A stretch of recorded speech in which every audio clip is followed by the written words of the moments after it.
Hello everybody, and thank you for joining us today, which is going to be episode 29 of the PowettPlay Podcast. I'm Jordan Shannon, your host, and as always I'm with my co-host Kieran and Powell. But today we have a very special guest in Fazeer Mohammed.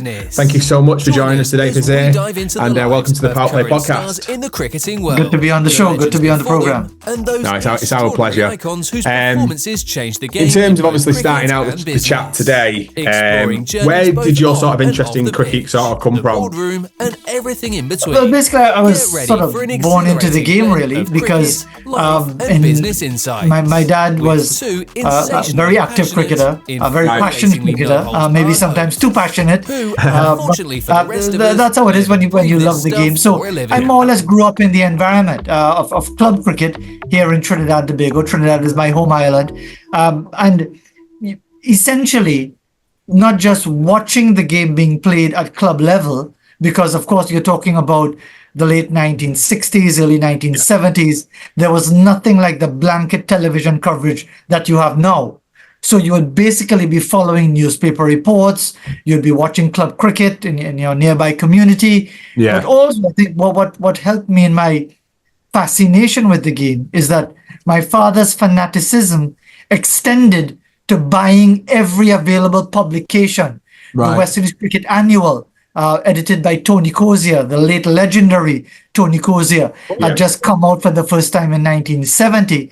So you had that. And basically every cricket book that was available at the time, he would buy it. So when other kids would probably be learning their reading through the typical first year, second year textbooks, I would be reading a lot of cricket material. George Headley, a comic book about Frank Worrell, and other publications, autobiographies of Fred Truman, for example, and that more or less sort of introduced me to the international scope of cricket. So it was basically being in an environment of cricket and also reading and learning a lot about cricket, even though it wasn't anything like the coverage that we had now. Yeah. Fair enough. In terms of the cricket, at what point did you start playing? Or did you start playing? I actually started playing at primary school. Well, okay. But I wasn't very good at that level. I wasn't very good at any level, really. But then went into the secondary school environment. And the reason I actually developed as a left-arm orthodox spinner was because my dad was naturally left-handed. Right. I'm naturally right-handed. But he coached me left-handed. So you had this sort of bizarre situation where I would bowl left-handed, bat left-handed, but I would chase after the ball and throw it in right-handed. And that would confuse everybody. But again, that's how it was. I played the game at secondary school level at St. Mary's College, played through the age groups, got to be able to represent the school at first 11, actually made it into the Trinidad and Tobago under 19 team for one tour in 1983 to Jamaica. I only played one match. I was very fortunate. We played against Jamaica. I got 9 wickets in the match, 6 in the first innings, 3 in the second. But that was the last match of the tournament for us because we didn't qualify for the final. Come the next year, when you'd think I'd be an automatic selection, there were better left-arm spinners. So I'm one of the few that I can recall who actually played 1 year, did well enough, and couldn't make the team the second year. That was it for me as far as hopes of national representation, because I played club cricket for Queen's Park, the top club, the home where Queen's Park Oval is, of course. But I was never good enough to get on to the highest levels of the game. And I think pretty early on, I realized that if I ever was going to associate myself with the game at the highest level, journalism, getting involved in the media, that was going to be my avenue in that regard. Yeah, that was going to be my next question. So did you always, I know you mentioned there, obviously you was obviously had interest in reading about cricket and learning about the game and that side of things. So at what point did it trigger to go, you know what, I'm going to go down that avenue? A-levels, because it was an absolute disaster. I did economics, accounts, and history at A-levels. And because I'm in a family business, in fact, I'm in the business office right now. Yeah. We've been around for 54 years as an electrical supplies business here in Trinidad. Fantastic. It was sort of as something automatic that I'd get into the account side of things and take charge of it that way. But as I said, it was absolutely abysmal, the exam results of 1983. My excuse is that it was around the same time the West Indies lost the World Cup final to India in 1983. But it's a convenient excuse, but I was going to fail anyway. In fact, I'm one of the few people I know, apart from the fact that making the under-19 team 1 year and couldn't make it the next year, I have O-level passes at A-levels. It was so bad that I was graded not A, B, C, D, E, but I was given an O for one of my subjects. So it is what it is. And then I realized, well, look, I'm never going to be the accountant I aspired to be, which is probably a good thing, because the fact is that we're still in business suggests that they kept me far away from the books. But I realized that the only sort of ability I had was in writing.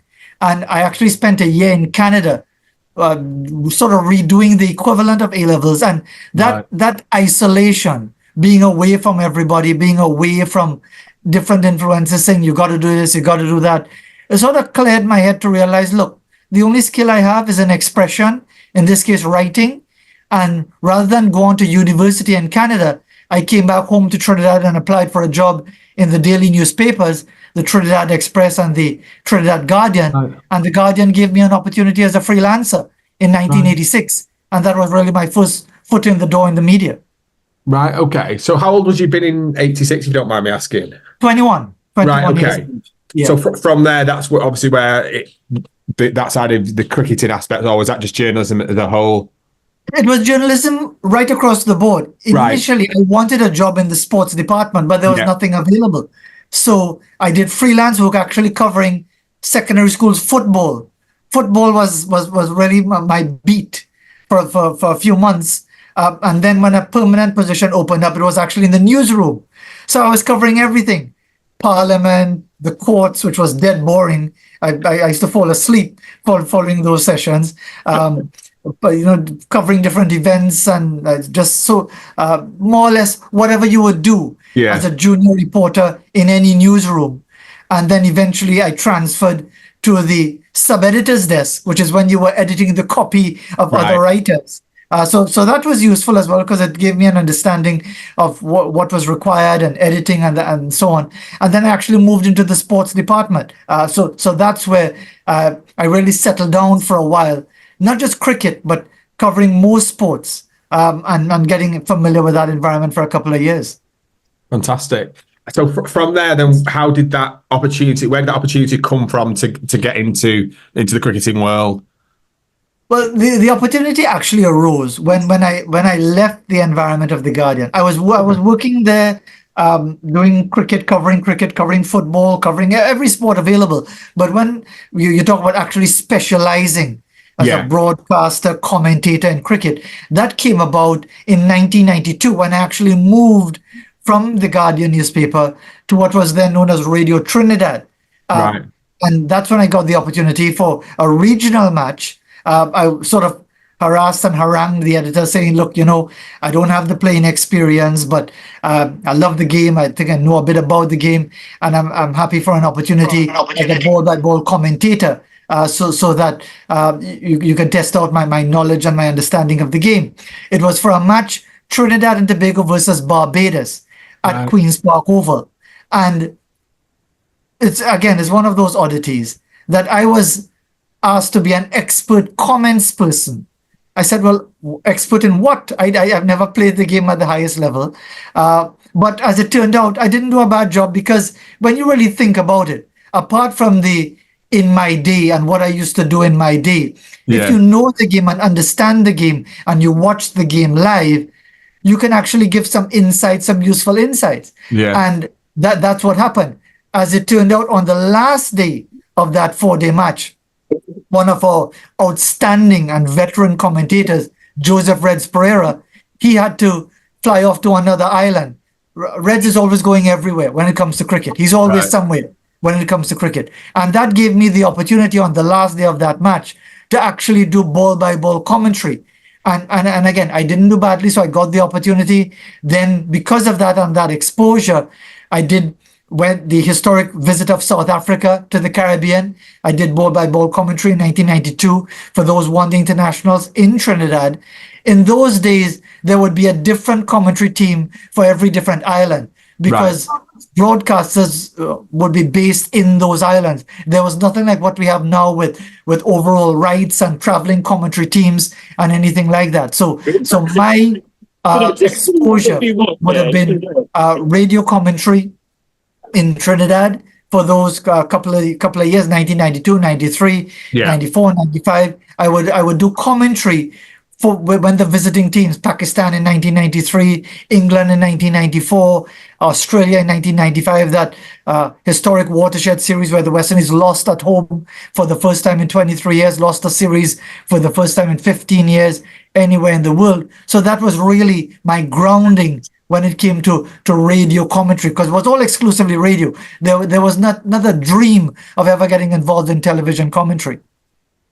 Once you got started on the commentary side of things, and you mentioned there some of the series that you covered, who was a real influence to you, and who really sort of helped you during that sort of introductory period into it? I would say Tony Cozier, no question about it. I think Tony, because he was such an icon, someone who did everything as far as broadcast journalism, radio, television, the written stuff, writing for newspapers all over the world. He was someone, and I still regard, the greatest all-round cricket broadcaster journalist, bar none. I mean, you have your Arlots, you have your Benos, and so on, but I'm talking about someone who excelled in every different aspect of cricket coverage, whether the written form, the broadcast form, radio, television, and so on. And I basically not so much mimicked him, because I don't think that does yourself any justice to mimic somebody, but follow his style and appreciate what he did.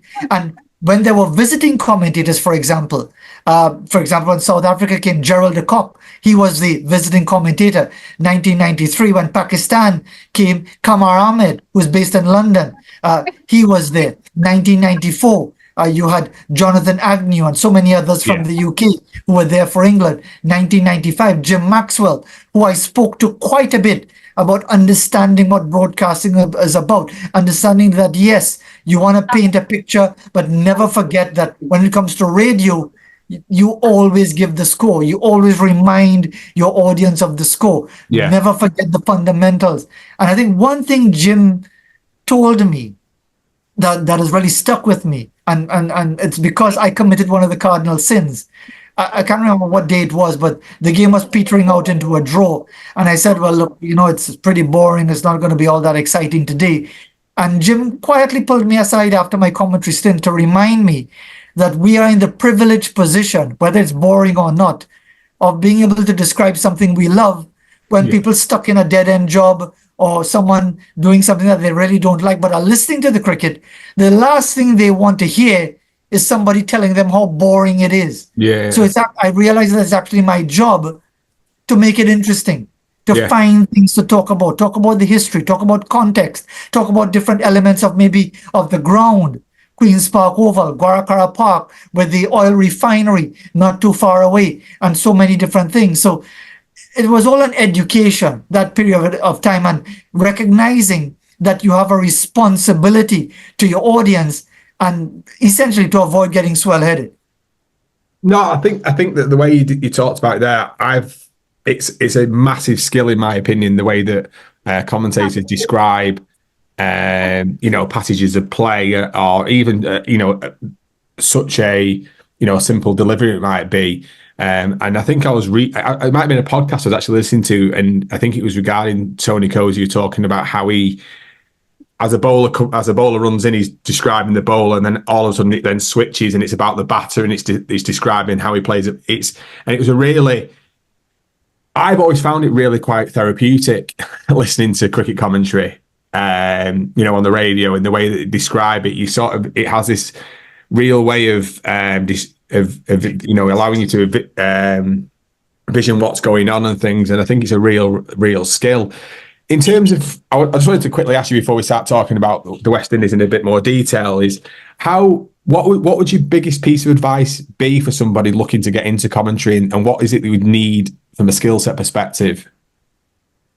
If we're talking radio commentary, obviously, from a radio perspective, yeah, it has to be the vocabulary. Right. You can love the game, yes, and of course that's almost a given, but it has to be that you should develop your skills, a lot of reading, and basically, as in my case, following the styles of others to a certain extent, and watching how they do it, listening to others, listening to the way they describe the game, but develop your own style. More than anything else, you've got to know the game, as with anything else, as any other profession, because I think you're quickly sorted out by the audience when you don't know what you're talking about. Yeah. And when it comes to painting that picture, that's where the vocabulary comes in. I mean, we may not all have the gifts of an Arlott or a Blofeld or an Alan McGilvery and so on, but that doesn't preclude us being able to describe different things. You might see someone walking in a Caribbean environment with a basket over their head, selling fruits and vegetables or whatever, different scenes, different settings. You look at the names around the stands and you paint a picture.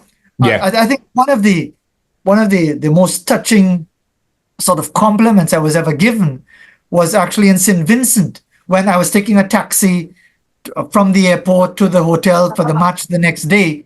And the taxi driver was telling me that his mom was blind and she really appreciated my ability to describe the game. Wow. And I felt, so that to me is actually what it's all about, because when it comes to radio, you are the eyes of the audience. You don't want to overdo it and get carried away, because more than anything else, they want to know what's the score, what's happening, how many overs, that sort of thing. But it really is about not getting so egotistical that you think everything is about what you say, but understanding that there are people always tuning in. You might have just given the score 2 minutes ago, but someone might have just turned on and they've only got a couple of minutes in their lunch break or whatever, and you quickly recap the score, even as you're describing so many other things. So I think it's a combination of skills, but more than anything, it's knowledge of the game, and really having a good vocabulary that allows you to express yourself. Yeah. So looking obviously now in terms of West Indies, when you obviously started doing it in 92 and onwards, what do you believe was the reason why the West Indies were so successful during that period of time? I think it was a culture of excellence. It was, we often talk about that period, the 70s, 80s, of course, the 80s was utter dominance, the 90s when it started to fade away. But the West Indies were the kings of the game in the 1960s, with Sobers and Kanai and Hall and Griffith. In the 1950s, winning a test series in England for the first time. You basically grew up in an environment where, when you talked about West Indies cricket, it was considered nothing less than the best was good enough. I remember playing my first club match for Queen's Park in 1982 at the age of 17, and a gentleman by the name of Charlie Davis was the captain. Now, Charlie Davis played just 15 test matches for the West Indies, didn't win a single one, but he averaged over 50. That was from 1968 to 1973, and he left the game because he couldn't feed his family. There was really no money in the game at the time. But the reason I mentioned Charlie Davis is that on that first day for the Queen's Park Cricket Club, I saw Charlie's West Indies cap, and I almost just stood back in awe. I didn't even want to touch it, because someone said, why don't you try it on? And I felt it would have been a desecration if I would even touch the West Indies cap, because I wasn't a West Indies player. Yeah. So, and I think that's the era that I grew up in. Yeah. That sense of awe. That look, there goes Viv Richards. There's Clive Lloyd. There's Alvin Kalicharan.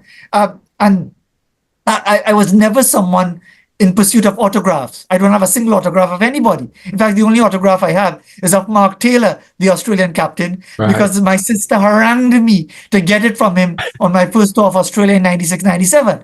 But you just stood back in awe of these individuals. And when you saw them in the local environment, in the club environment, in the national environment, you just associated an incredible level of skill and success with them. And I think that permeated our club structure, even our school structure, because our school structure, the cricket played was 2 days where you started at 10 in the morning, finished at 6 in the evening. There was nothing like 50 overs or T20 or anything like that. No. And you played it with an intensity as if you were playing a test match. Yeah. And what do you think then caused the I don't want to say the demise, because I think that's a bit too of a heavy description, but what sort of like caused the decline then as such for the West Indies dominance? Well, I have no qualms about any sort of description, because I actually described it as a plummet from the summit. It wasn't so much a slide. We went off a cliff, because if anyone takes the time to look at the results test match wise post 1996, in fact, starting with the West Indies tour of Pakistan in 1997, the West Indies went a period of losing 18 of 20 test matches away from home. So it wasn't as if it was just a gradual decline. Yeah. It was just a plummet for reasons that are many faceted. But if I were to really put a finger on it, because people always talk about facilities, infrastructure, and those sorts of things, player discipline, mercenaries, all that sort of thing, I think we were just complacent. We felt that this would continue forever. And yes, the facilities weren't the greatest, but even when they weren't the greatest, we had world-class teams. Yeah. We had world-beating teams. People talk about, well, there was a sort of a deliberate attempt to keep us out of England and county cricket. The fact of the matter is that when we were in county cricket, we had a low period from 69 to 73, but we dominated. When we were in county cricket, we dominated after the county cricket. Yeah. So that's just part of it. I think the governance issue in West Indies cricket remains a fundamental concern. We just had a summit of leaders in the Caribbean right here in Trinidad just over a month ago. And that issue of governance came up again, because what is happening in West Indies cricket is that the politics has taken over way too much. We've always had politics. People talk about, well, in my day, we didn't have this, we didn't have that. Rubbish. We had insularity. I remember in 1981, and we're talking about the start of the 1980s, the most dominant period that the West Indies enjoyed in the game, where Derek Murray's career had come to an end. And fans of Trinidad and Tobago cricket, they sabotaged the pitch at Queen's Park Oval and delayed the start of a test match in protest action because Derek Murray was no longer in the team. So insularity has always been there, always will be there, because we are all different territories, as anyone can tell you. When you say the Olympic Games, it's Jamaica, Usain Bolt and company. It's Barbados, it's Trinidad and Tobago, it's Guyana. When it's World Cup football, it's individual territories again. When it's cricket, it's the West Indies. So that insularity will always be there. It is there now. I don't think it's any better or any worse. It just is what it is. I think that we more or less took it for granted that we would always have world-class players like a conveyor belt, and we didn't put in the governance structure to meet the requirements of the modern era. And up to now, we haven't put in that governance structure. It's still very, very political. And I think because of that, our cricket has suffered, not just at the West Indies level, but at the different national levels. It suffered really badly.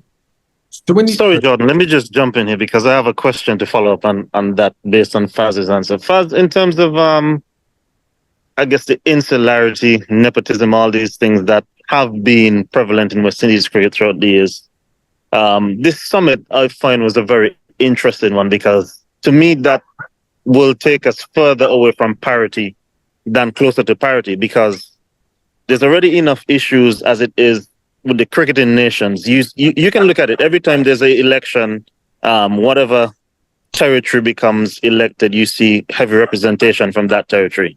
But now when you start adding in politicians and the egos of Caribbean politicians, as well as each individual country, as you said, thinking that, okay, based on our history, we've produced X amount of players, or we invest X amount of money into West Indies cricket. How does that help in any way, shape, or form to sort of bring any parity? Because without some sort of level playing ground, West Indies cricket will unfortunately continue to slide where, I mean, you said we fell off a cliff, but we've been falling. We're not hit rock bottom yet. So how far is rock bottom after 30 years? Well, I would say, Kieran, in not necessarily defending West Indies cricket, but there are some encouraging signs. I mean, the Test match victory in Australia, we can't get away from that. Winning a Test match in Australia for the first time in 27 years. But you're right. When we talk about Test cricket in particular, there's a lot to be concerned about, because the game at school level throughout the Caribbean, it's hardly being played as it used to be played. So that's a concern. T20 level, we have the T20 World Cup just a matter of days away. We have West Indies playing South Africa as I'm talking to you right now, getting ready for that series. So in the shorter formats, certainly T20, we're thereabouts as far as being competitive. 50 overs, well, we know the disgrace last year of not even qualifying for a World Cup. I mean, who would have thought that? West Indies not even being able to qualify for a World Cup. So as to that summit, I don't see that as solving anything, because for two reasons. One, you alluded to the politics and the politicians. Second reason is that we've done all this before.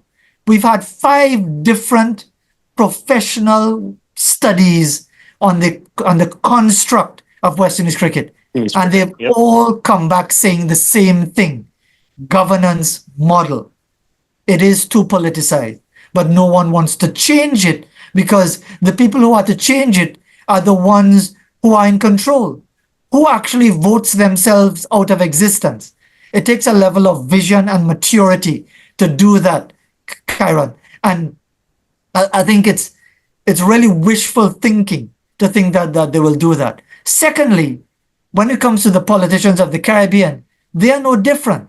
And therefore, it's a dangerous road to go down if you have politicians that directly influencing West Indies cricket. You don't want to be like Pakistan, where when they change governments, they change cricket boards. That's how it goes. Sri Lanka, same thing, which again makes a mockery of what the ICC says about no political interference, because that is trademark political interference, and the ICC does nothing about it. So basically, excuse me, what we have a situation where it requires us as Caribbean people to look beyond ourselves and say it's not about how many people from Trinidad, how many people from Nevis, how many people from Barbados or wherever, but choosing the right people for the job, the professionals to do the job. Because what we have now in Cricket West Indies is the professionals who are hired, do their studies, come up with their recommendations, and then it's shut down by a board that is preoccupied with politics and only make decisions based on political consideration. So it's a very different and difficult balancing act. But to answer your specific question, I really have no optimism based on that summit that was held a couple of weeks ago.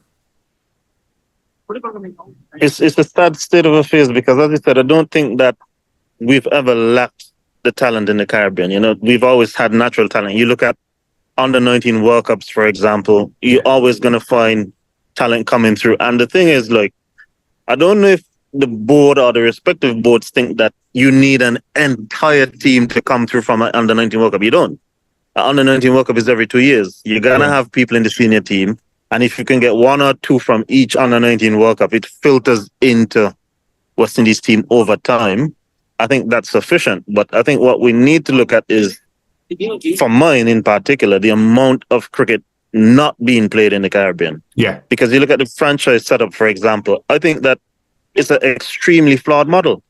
We have over 330 days of sunshine in the Caribbean and play less cricket than England that has 7 to 8 months of rain per year. That doesn't make any sense. How can you be paying people in a country where weather is not an issue to play cricket, but they're playing, let's say, 3 months worth of cricket per year when you add in 40 and Super 50 combined, because CPL is an entity unto itself and there's no Caribbean T20 to identify local talent, again, which is another flaw in my opinion.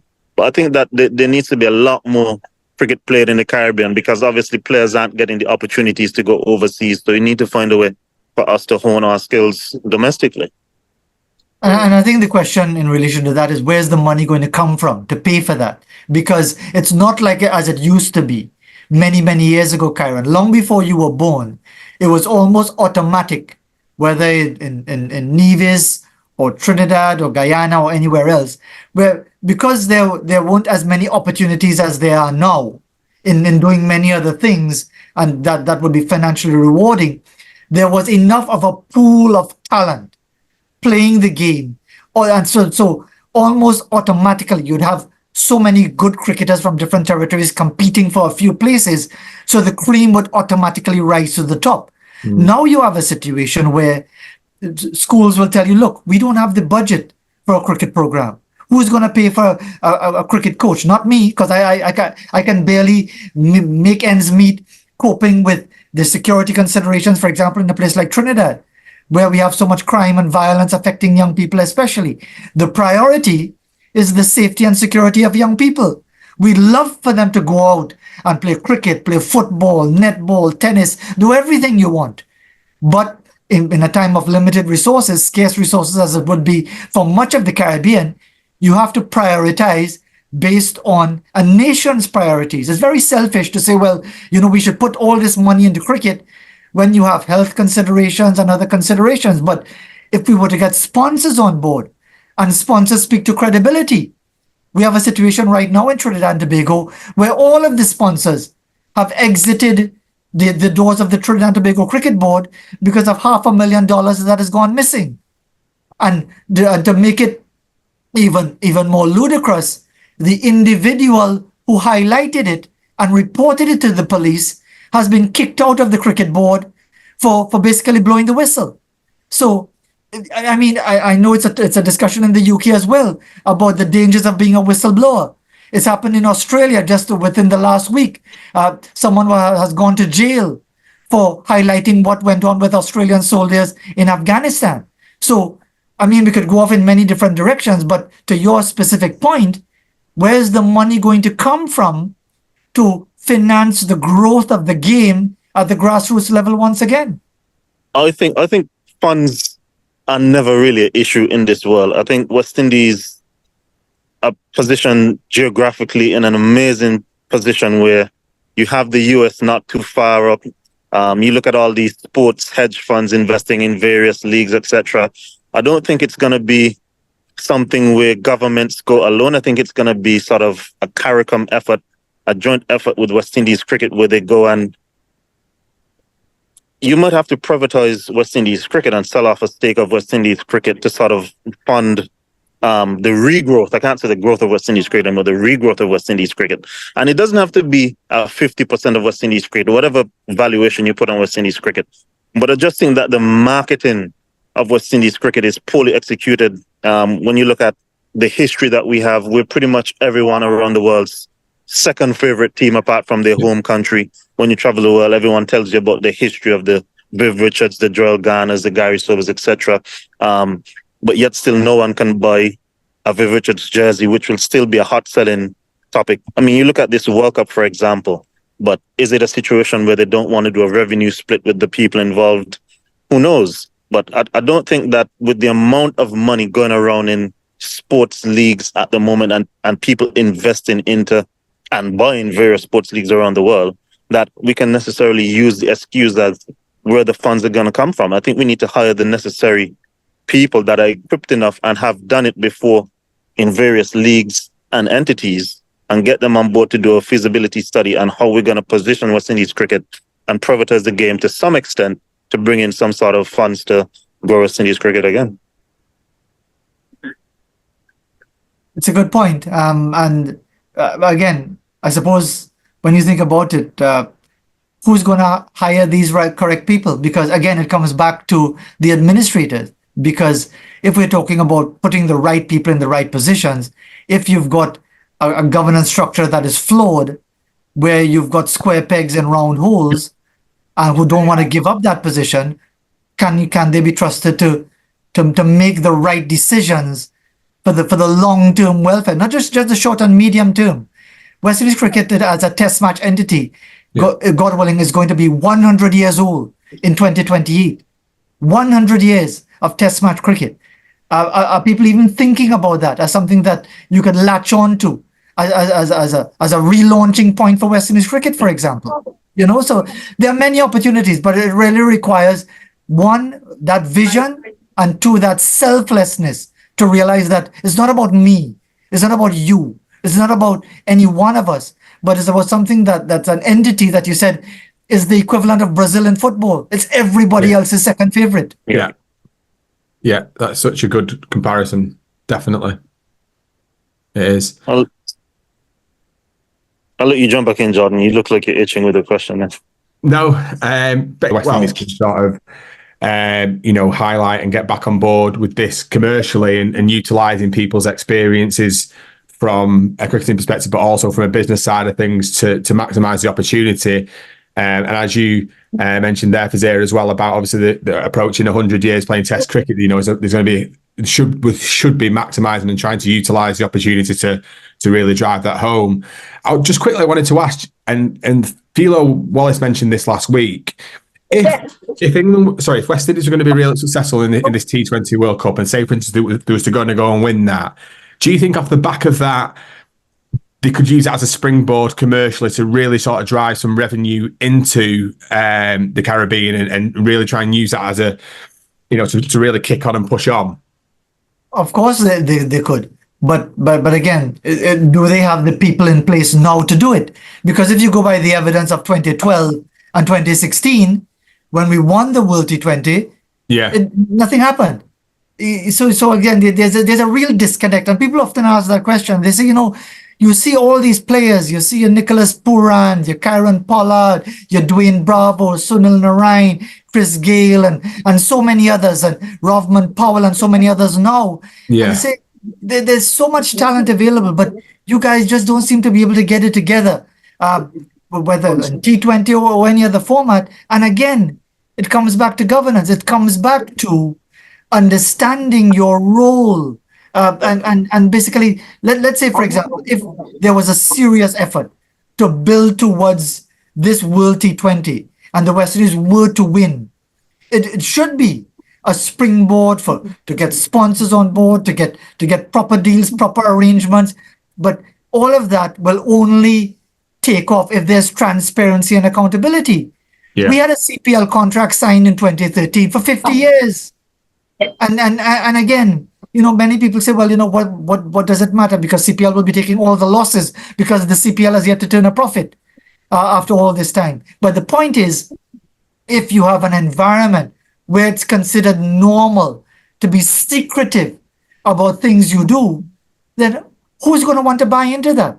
Mm-hmm. Who's going to want to say, well, I'm going to put my millions into West Indies cricket and not ask a question as to where the money is going, or what is it being used for, or what is it being channeled towards?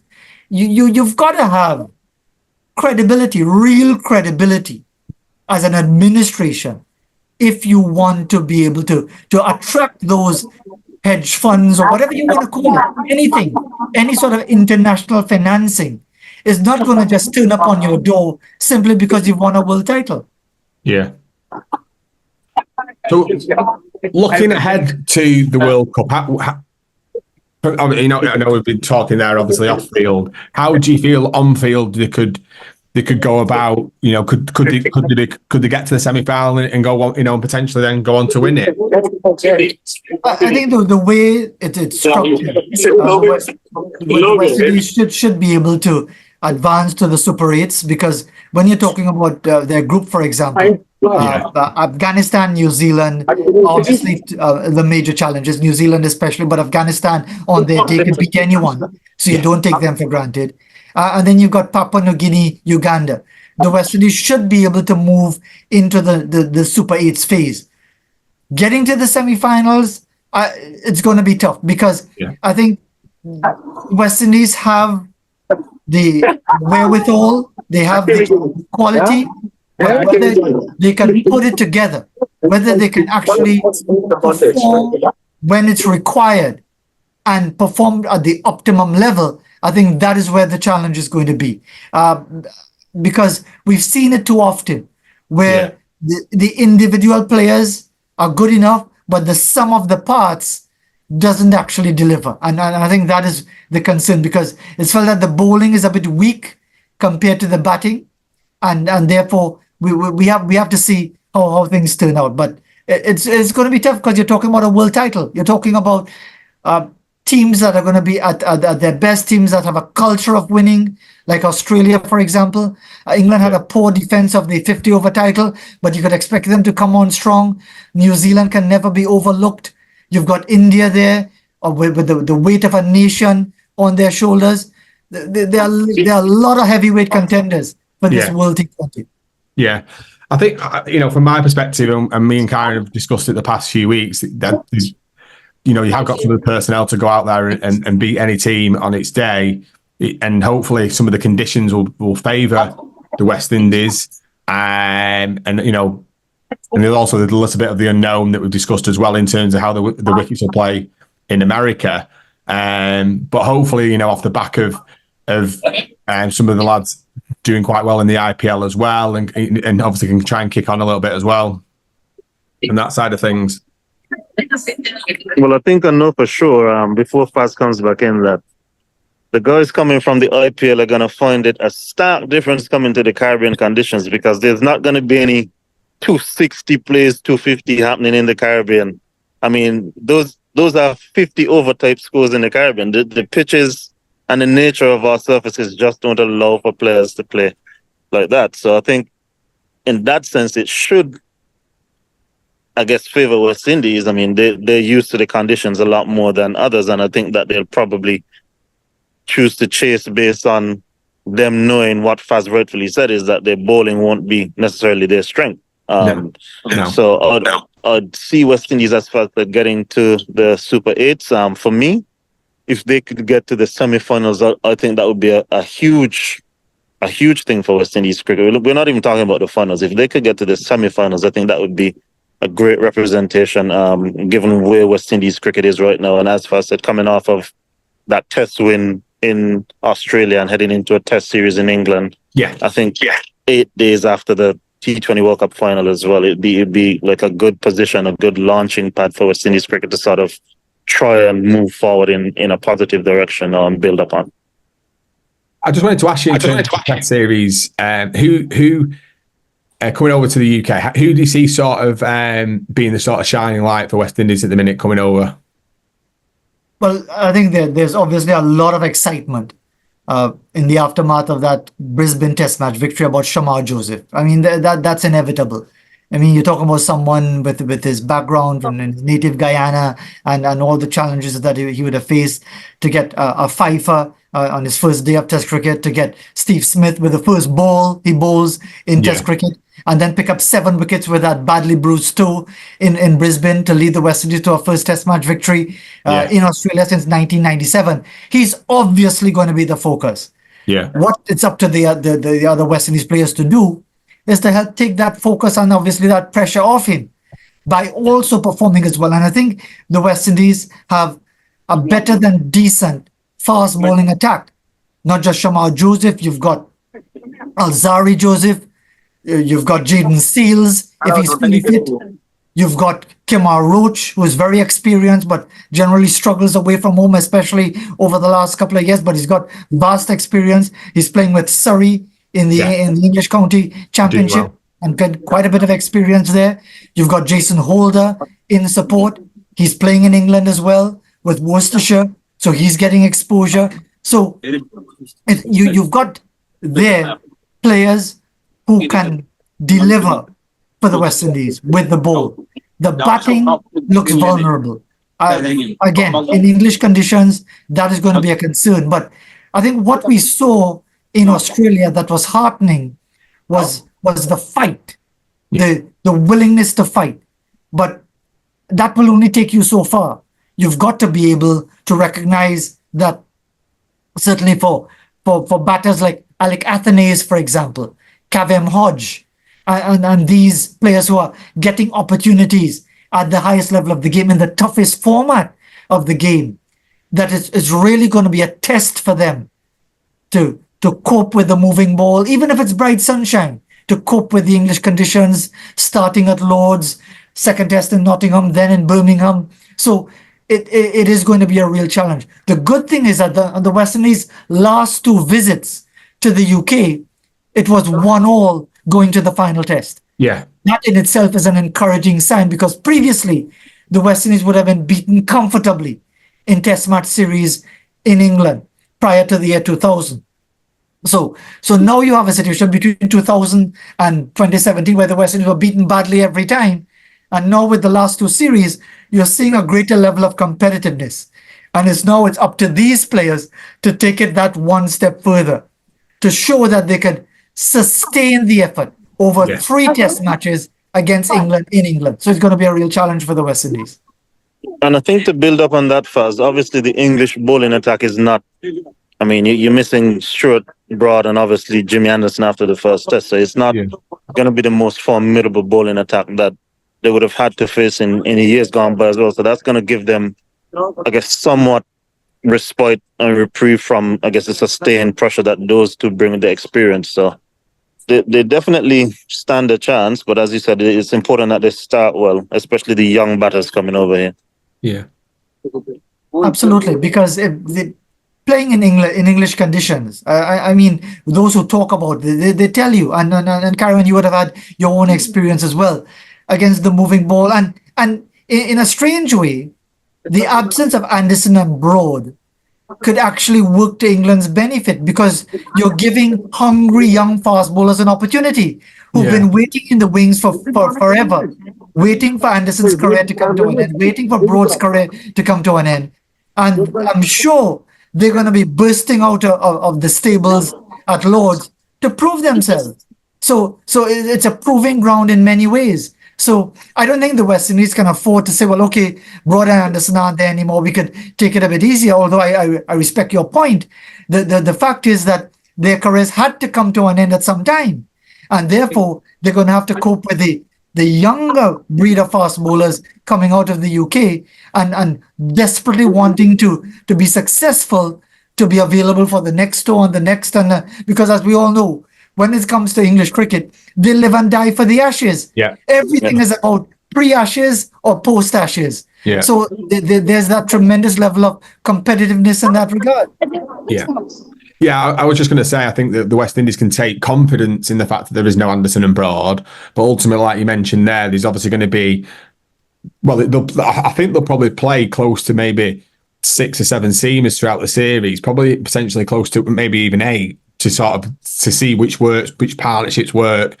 And like you mentioned there, we do over here live and die by the Ashes. That's just what goes by. So they'll be looking at this raw pace. They'll be looking at, more to do with that raw pace rather than the sort of sideways movement that we might get over here.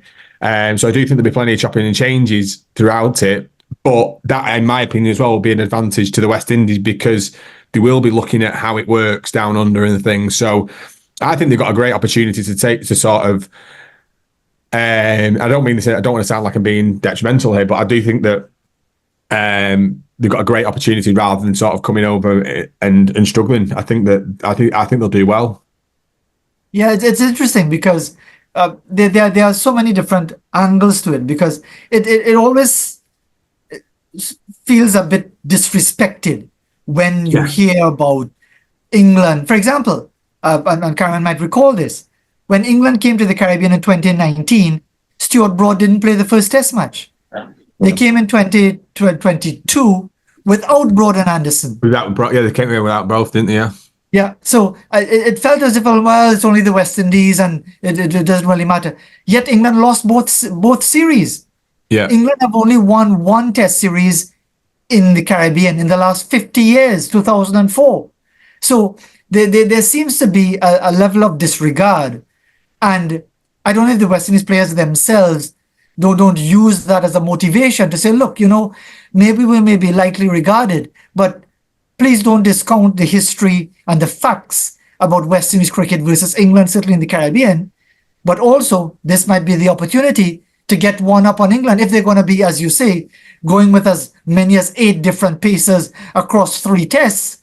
That might be the opportunity for the West Indies to capitalize and say, okay, you take us as batting practice or bowling practice for the Ashes, we'll take home the trophy. That's the way I see it anyway. I do. I think they're chopping and changing off the back of the World Cup and then going straight into the series as well. It's whether, it's what will take place there and how we'll get people into the side and things. I wanted to ask you a few things in terms of going back to the side of things, if you didn't mind. And, sure. Some of the test matches that you've done sort of work on and things. What are your most sort of special moments that you remember and most iconic to you? Well, one that comes automatically to mind is Brian Lara's 153 not out in Barbados against Australia. I had the good fortune to be on commentary towards the end. And all my memorable moments are actually radio commentary. I've done a bit of television, yeah. but my first love is radio. It doesn't pay nearly as well as television, which is why all of the big names go towards television. But when it comes to memorable moments, that sticks out automatically because of the getting caught up in it and trying to stay professional and describe it and describe the moment. Another one that comes to mind almost automatically is my first stint of ball-by-ball radio commentary outside of the Caribbean, which was in Pakistan in 1997. And actually, it only happened by accident because the 2 Caribbean commentators who were selected initially, Reds Pereira, who I mentioned earlier, and Hugh Crosskill, who was unwell, they had to be pulled out and replaced by myself and my Barbadian colleague, Andrew Mason. So it was a situation where we were in Peshawar in Pakistan, and I was listening to the broadcaster in Barbados saying we now join our commentator Fazeer Mohammed in Pakistan. And I almost couldn't believe it. I couldn't believe that maybe 3 days ago, I had no inkling whatsoever of getting this opportunity. And there I was on a chilly morning in Peshawar in November of 1997, about to describe the game to a Caribbean audience at 1 o'clock in the morning back home in the Caribbean. So that comes to mind automatically. Perfect. Sorry, go ahead. No, I'm sorry, go on. The final one that comes to mind is my first actual tour, which was in Australia in 1996-97. I didn't do any broadcasting because I was a non-entity. So I had no gravitas to get into any commentary position. I was just doing writing. But actually going to the Waka, which is a pretty nondescript ground. There isn't really anything that stands out when you think about the Waka in Perth. But the reason it was sort of a pilgrimage for me is because my first real fascination with international cricket was in 1975, when one Roy Fredericks scored 169, his 100 coming off 71 balls or something like that. And the West Indies scored 585 in a day and a half. People talk about baseball and all that sort of thing. But the West Indies won by an innings in Perth. And when I saw the highlights, black and white television, 6 weeks after the fact, there was this fascination with Australia in general, but the Waka in particular. So actually going there and being there in 1996 was sort of like a cricketing pilgrimage completed, basically. Oh, fantastic. A real insight into some iconic moments. And thank you so much. And obviously, I'd just like to thank you, for joining us tonight. I really appreciate you taking out your time to come on to the PowettPlay podcast. And I really enjoyed it. So thank you so much. It's a pleasure. I'm happy to be a part of it. And let's look forward to some good cricket, exciting cricket over the next few weeks and months. Absolutely. Thank you so much. Take care. Thanks, Faz. Cheers, Kai. Bye.